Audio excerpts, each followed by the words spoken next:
आदाब नाजरीन, हर इंसान की जिंदगी में एक ऐसा वक्त आता है कि उसको एक रास्ते का इंतखाब करना पड़ता है।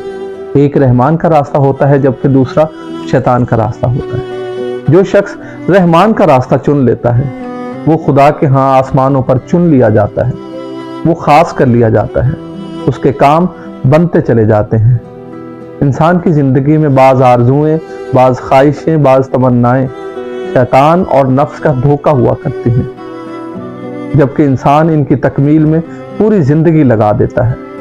अगर आपकी जिंदगी में कभी भी चुनाव का मौका आए तो खुदारा रहमान का रास्ता चुन लीजिएगा, क्योंकि वो आपसे बेपनाह मोहब्बत करता है और वो यही चाहता है कि आप उसके रास्ते का इंतखाब करें। अल्लाह ताला आपको आसानियां अता फरमाए और आसानियां तकसीम करने का शर्फ अता फरमाए।